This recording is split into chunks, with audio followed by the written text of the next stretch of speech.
Hello, I'm the KnucklesSuperFan here, and welcome to part 1 of Let's Play Knuckles and Sonic the Hedgehog 1. That's right, Knuckles and Sonic the Hedgehog, and not Sonic and Sonic the Hedgehog, as weird as that sounds. So this is Sonic 1, almost as you know it. Big difference here being the elephant in the room, or I guess in this case, the Echidna. And that's that you get the ability to play as Knuckles. Now, originally, Knuckles was actually going to be playable in Sonic 1 via a lock-on with Sonic and Knuckles. For those of you who don't know how that worked, originally Sonic the Hedgehog 3 was going to be one big game, but due to time constraints and I believe hardware issues, Sega had to go and split it into two games. So they released the first half, Sonic 3, and then released the second half later called Sonic and Knuckles. However, with Sonic and Knuckles, you could flip the top part of the cartridge open and actually insert another cartridge on top of it. And with this, it allowed you to put Sonic 3 on, which gave you Sonic 3 and Knuckles, which is actually probably my favorite video game of all time. If you put Sonic 2 on, you got Knuckles and Sonic the Hedgehog 2. And if you put pretty much any other game on, you get a Blue Sphere minigame, which is basically an endless version, or nearly endless version, of the special stages from Sonic 3. Knuckles was actually going to be playable in Sonic the Hedgehog 1, but due to the palette of Knuckles being different, he wasn't able to be easily inserted into the game without them changing the palette. And Sega, I guess, didn't feel like doing that, so they went and just left it. But through various fan hacks, Knuckles is now playable. And that's pretty cool, you know. Knuckles is my favorite Sonic character. He has a lot of cool abilities that differentiate him from Sonic. And that's what I like about him. Now, between the Sonic 1 version of Sonic and Knuckles right here, Knuckles has the Spin Dash, which Sonic didn't get until Sonic 2. So, if you're having trouble, you can use the Spin Dash, but unlike the other games that are later in the series, it doesn't quite, like, the level design doesn't quite fit the Spin Dash, so it's not like you really need to use it, and I don't believe I use it too much. And as soon as I say that, of course I go and use it. So, the other thing that's unique about Knuckles is that he can glide and climb walls. And this is something that carries over from Sonic 3 and Knuckles.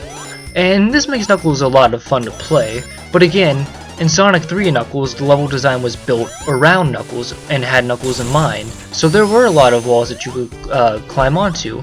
In this one, not so many. Here I went and slowed myself down so I could jump into the special stage, in case you're wondering why I just went a bit slower right there. In addition, Knuckles doesn't jump quite as high as Sonic, so sometimes you actually do have to make use of his wall climbing ability to reach certain platforms that Sonic could normally reach really easily. And he also runs a teeny bit slower. It's not too noticeable, especially in this game where speed isn't a huge factor of it, but he does run a bit slower, in case you were wondering. So right now we're in the second special stage. In order to get to a special stage, you have to collect 50 rings and get to the end of Act 1 or Act 2. Getting to the end of Act 3 will not get you a special stage, because that is where you fight the boss. After getting 50 rings, and if you make it to the end of the level, you have to jump into a giant gold ring. And this will transport you to the special stage where you'll get a chance to get a Chaos Emerald. The stage is constantly rotating, and you can change which way it rotates by hitting one of the R buttons. And you'll constantly see me do that by accident, because I don't try to do it.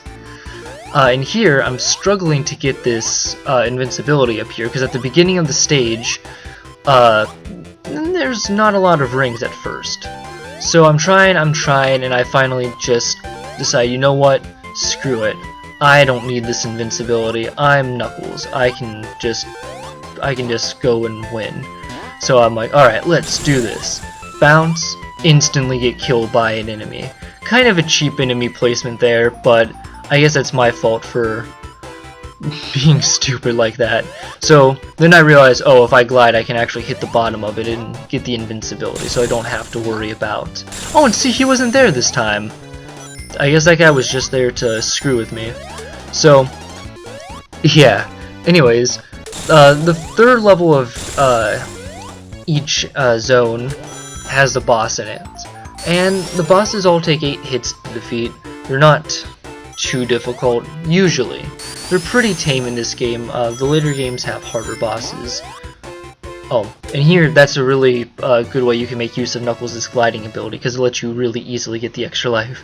And apparently there's an invisible wall there, and I can't go and glide past that. Now as for the difficulty of this game, I don't think it's super hard. You know, it's not as... none of the levels ever get as hard as Metropolis Zone from Sonic 2. But this game does have some tricky moments in it. Mainly in the later stages of the game. But as for Green Hill Zone, it's really easy. Yeah, you shouldn't have any problems here. The boss is actually pretty challenging if you don't have invincibility. And, you know, he's a good first boss. He isn't hard, but he's not easy either. And normally if I don't have invincibility and I don't use it to abuse the boss, then I actually usually end up getting hit at least once. So I like the first boss. He's pretty cool. At the end of each level there's a capsule, and upon breaking the capsule you'll free all the little animals inside.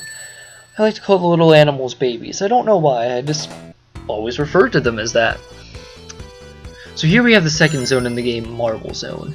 And this is actually what turns a lot of people off when they play Sonic 1. Because Green Hill Zone is fast, it's really fun, and this level was a lot slower and requires you to focus more on platforming than speed. However, because I'm Knuckles, I'm going to make this slow and tedious level a little bit less slow and tedious. And I'm going to abuse Knuckles' wall climbing mechanics here. These things, when you step on them, if you're not fast like that, will go and make lava come onto them.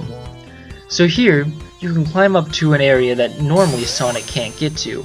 And if you keep climbing, you'll actually realize you can get on top of the stage. And I want to fall down right here. I don't know what I got hit by. I got hit by something in the wall. But the reason that you want to get the shield is because, one, you might get hit there. And the reason you don't want to glide all the way to the end is because you don't want to miss the special ring. Especially because it's really, really easy to get in this case. Now, Knuckles' palette is actually a little bit different than how he looks in Sonic 3 and Knuckles, and even Knuckles in Sonic 2. And this is actually my least favorite special stage.